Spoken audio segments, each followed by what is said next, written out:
교회 여러분 평안하셨습니까?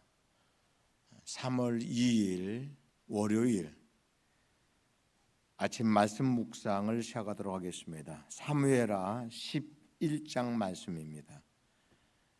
27절에 그 장례를 마침에 다윗이 사람을 보내 그를 왕궁으로 데려오니 그가 그의 아내가 되어 그에게 아들을 낳으니라. 다윗이 행한 그 일을 여호와 보시기에 악하였더라.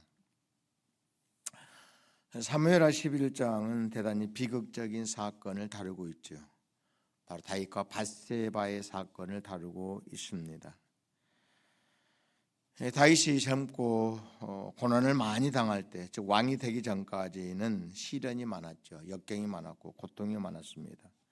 그때 다윗은 철저히 하나님을 의지하고 하나님을 앙망하며 주만 바라보며 나가던 참으로 영적으로 성숙하고 충만한 한 사람의 신앙인이 되었던 것입니다.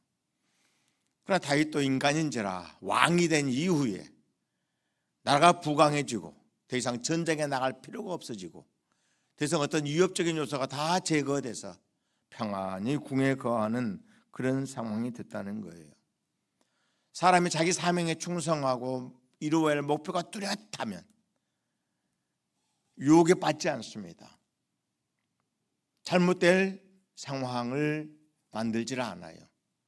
그러나 편안해지면, 할 일이 없어지면, 목표가 뚜렷해지지 않냐면 반드시 사탄은 역사하기 시작해요.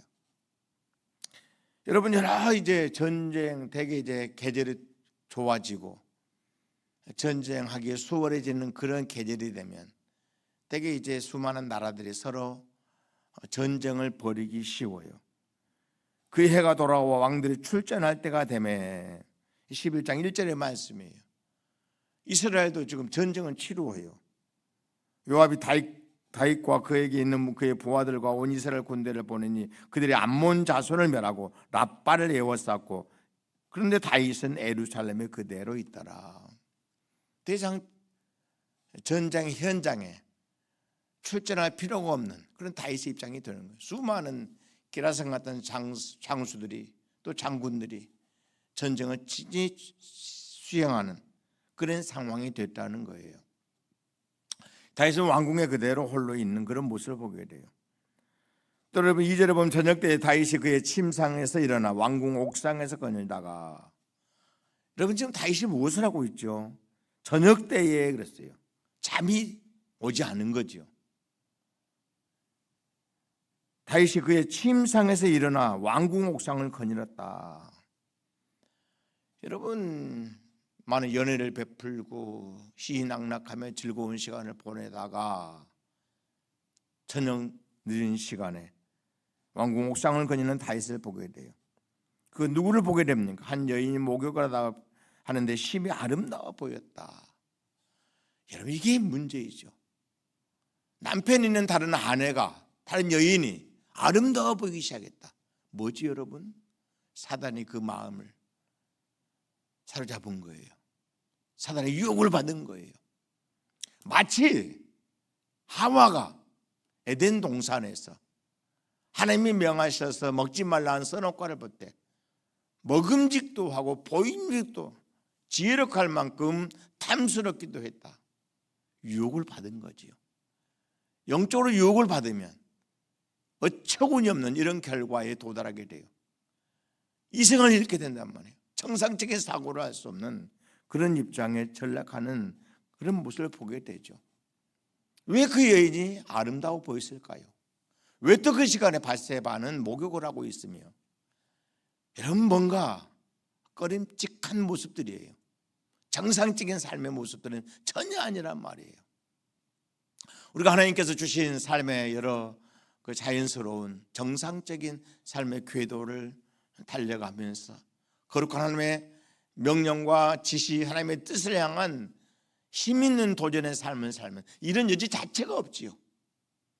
이런 여지 자체를 만들지 않았단 말이에요. 불행하게도 다윗은 이 부분에 크게 지금 실수하고 있는 그런 모습이 되는 거예요.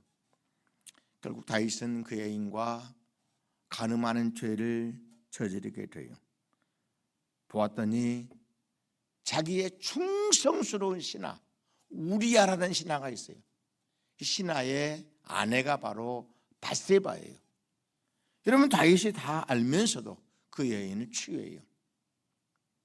다윗 생애 최대의 불행한 사건, 가장 추악한 죄악된 사건이 이 사건이 됐단 말이에요. 여러분, 이 일 때문에 결국 다윗은 자신의 죄를 감추기 위하여, 이런 여인이 이제 밧세바가 임신하게 되니 이미 수개월 동안 전쟁터에 나왔다는 그 우리야, 그러므로 이제 밧세바가 임신했다는 소식이 들렸을 때에 다윗의 죄가 이제 만천하에 폭로될 수밖에 없는 상황이 돼요. 치졸하게 다윗은 우리야를 불러다가 밧세바와 잠을 자게 하려고 노력을 하는 것을 보게 되고, 이 일이 실패하게 되자 불행하게도 지금 전쟁터에 나가 있는 요압에게 서신을 보내죠. 우리야를 최전방에 보내서 죽게 하라는 이 기가 막힌 살인자, 악행을 저지르는 다윗의 모습을 보게 된단 말이에요. 여러분, 이렇게 해서 우리야는 죽게 되고 다윗은 우리야가 죽은 이후에 밧세바를 취해서 왕비로 삼습니다. 완전 범죄를 꿈꾸는 거지요. 완전 범죄를. 그러나 불꽃 같은 눈으로 바라보시는 하나님을 누가 속일 수가 있겠습니까? 하나님은 그런 다윗의 악행을 낱낱이 보고 계시고 알고 계시단 말이에요. 그 장례를 마치며 다윗이 사람을 보내 그를 왕궁에 데려오니 그가 그의 아내가 되어 그에게 아들을 낳았다. 다윗이 행한 그 일이 여호와 보시기에 악했다. 여러분, 이걸 꼭 기억하셔야 돼요. 우리가 어떤 개인에게 죄를 범하고 어떤 개인에게 해를 가할 때 그것은 그에게 해를 가하는 행위도 되지만 나아가서는 나와 그의 주인이신 하나님께 악행을 저지르는 거예요. 만유가 하나님의 소유이기 때문에 우리가 어떤 일에 있어서 죄를 범하고 실수를 할 때 그건 사람 간의 실수가 아니에요. 그의 주인이신 하나님께 실수를 하는 거예요. 우리의 주인이 하나님이세요. 근데 그 우리를 죽게 해요. 억울하게 죽게 해요. 하나님께 큰 악을 자행하는 다윗의 모습을 보게 된다는 사실입니다. 여러분, 우리가 한 가지 관점을 뚜렷이 가져야 돼요. 일단 우리는 목표를 하나님께 두고 하나님이 명하신 그 표대를 향해서 과거에 향한 모든 걸 잃어버리고 앞을 향해 뛰어가야, 달려가야, 도전해야 돼요. 그럼 우리가 범죄할 이유가 없어. 범죄할 시간적 여유, 그런 환경이 이루어지지 않는다는 거예요. 더 중요한 것은 늘 하나님 앞에서의 삶, 이 코람데오라 이제 코람데오의 삶.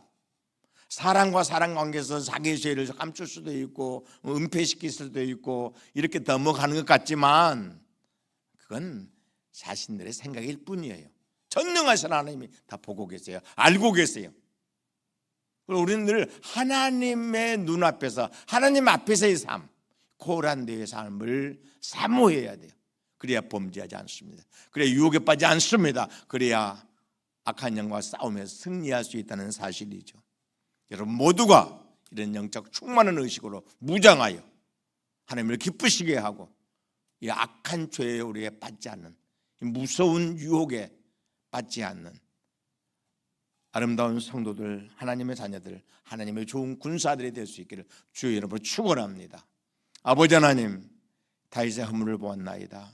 우리 자신을 바라봅니다. 만약 하나님께 속해 있고 우리의 모든 행함들이 하나님 앞에서의 행함, 즉 코람데오의 삶이라는 것을 깨달아 알게 해 주시옵소서. 오늘 힘있게 능력 있게 코람데오의 삶을 살아가는 제 모두가 되어지도록 역사하옵소서. 우리 구주 예수님의 이름으로 감사하며 기도드리옵나이다. 아멘.